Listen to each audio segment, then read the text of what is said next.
Hi everyone, it's me. Till as old as time, true as it can be, beauty and the beast.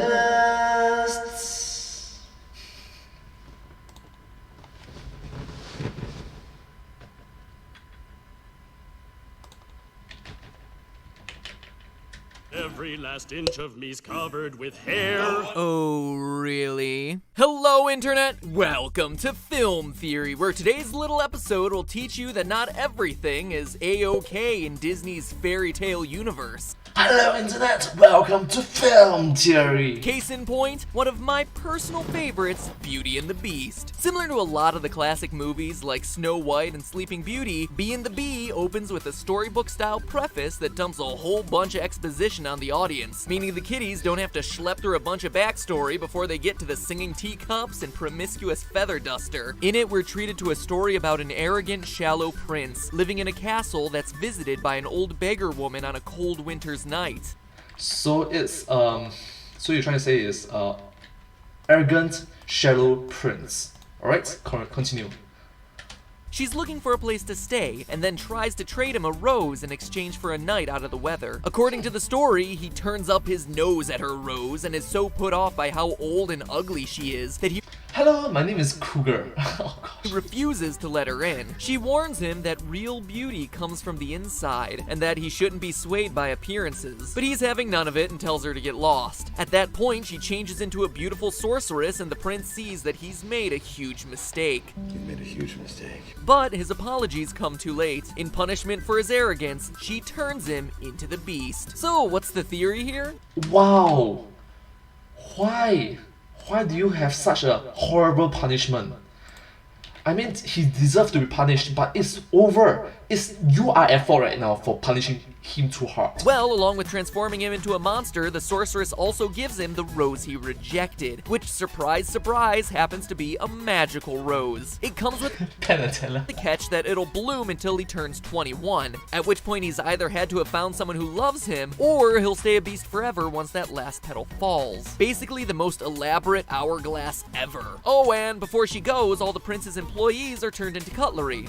What have they done wrong? Seriously, what have they done wrong? Come on, they are just servants, they are innocent, and yet, oh gosh, now I must think that, what if the prince was friends instead? What if the prince was the good guy? Because of reasons. So, ashamed of his looks and with 21 as the magic number, the beast stays locked in his castle with all his anthropomorphic household utensils. Which takes us to the point where the movie starts and Belle stumbles in ready for some good old-fashioned Stockholm syndrome. It's unclear how much time it's taken her to get there until Lumiere gives it away in the song that'll be played in dinner theaters from now until eternity. Be our guest. 10 years we've been rusting, needing so much more than dusting. So, according to the lyrics of the song, we know that they've been rusting as household appliances for 10 years. But wait a minute, how does that make any sense? We know that when Belle shows up, the rose has, quote, already begun to wilt. So we're in the home stretch towards the Beast's 21st birthday. If they've been waiting for Belle for 10 years, that means that when the old woman shows up at his doorstep,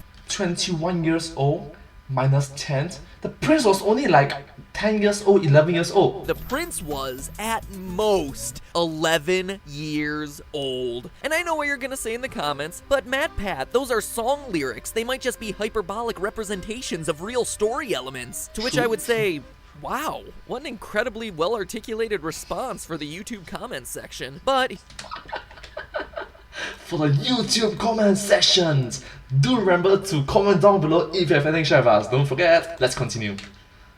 here's my rebuttal. Beauty and the Beast is one of the best examples of a Disney movie leaning heavily on song lyrics to forward major plot elements. It's only through the songs in the movie that we learn how Belle dreams of finding more in her life, how Gaston plans to hold Belle's father hostage, and how Belle and the Beast are developing feelings for each other. Belle sings about her book reading habits, Gaston sings about his tromping in boots and his home decorating abilities. I use antlers in all of my decorating. I mean, yes, this could be a metaphor, but seriously, look at the antlers he's using in his home decor. Queer Eye for the Straight Guy, this is not. These songs aren't about metaphor, their lyrics are meant to be taken literally. They're about providing critical information about the characters and their story, which means Beauty and the Beast's prologue isn't talking about just a young prince, it's talking about a really young prince. So, taking a look back at the movie opening again with the prince and the old woman, we realize that the story we're being told is far different from what actually happened. The Beast didn't start as some jerky, arrogant member of a royal family. In reality, the prince, who's young enough to still be watching Power Rangers on—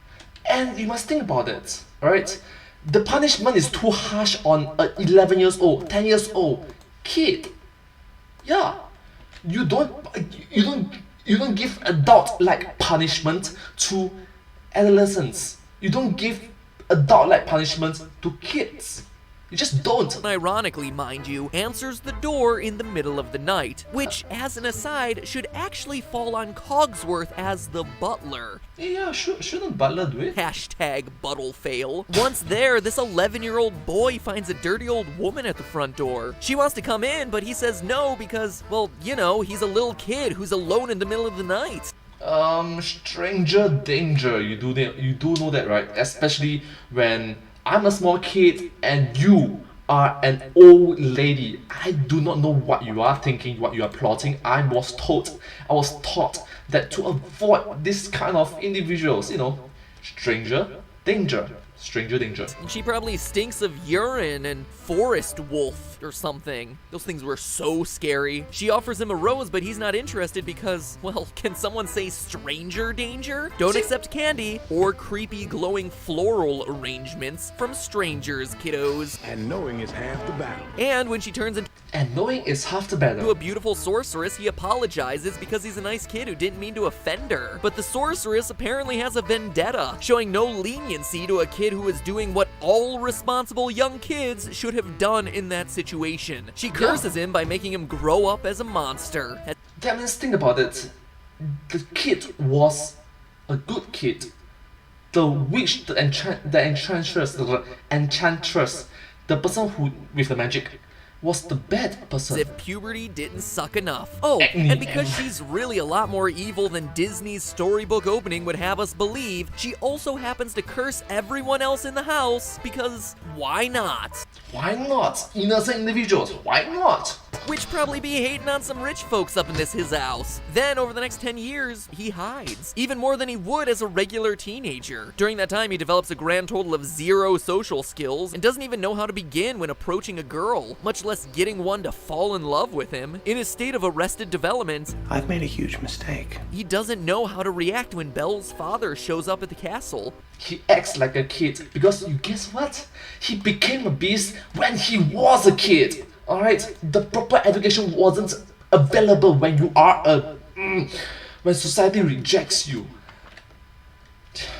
And he behaves not like a rational adult, but like a petulant child. Which he is. Which is, surprise, surprise, exactly what he is. The Beast isn't a monster. He's not even a bad guy. He's just a little kid who never had the chance to grow up.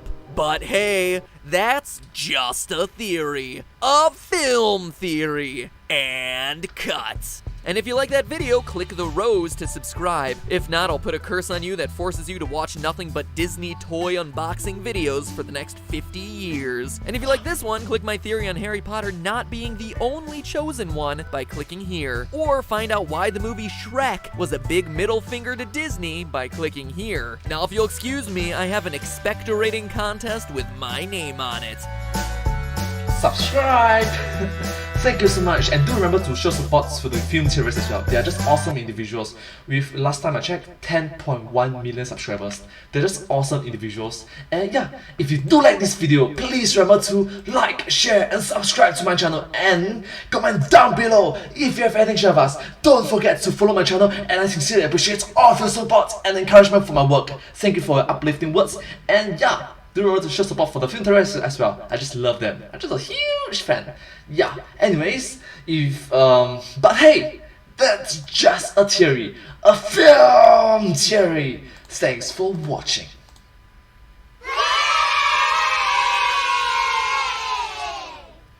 gosh, I think we say it should be end cut, right? Instead of thanks for watching, because it's the film theorist, not the game theorist. One more time. But hey, that's just a theory, a film theory, and cut. Thank you.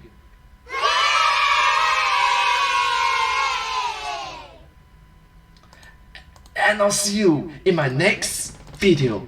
Subscribe! Thank you.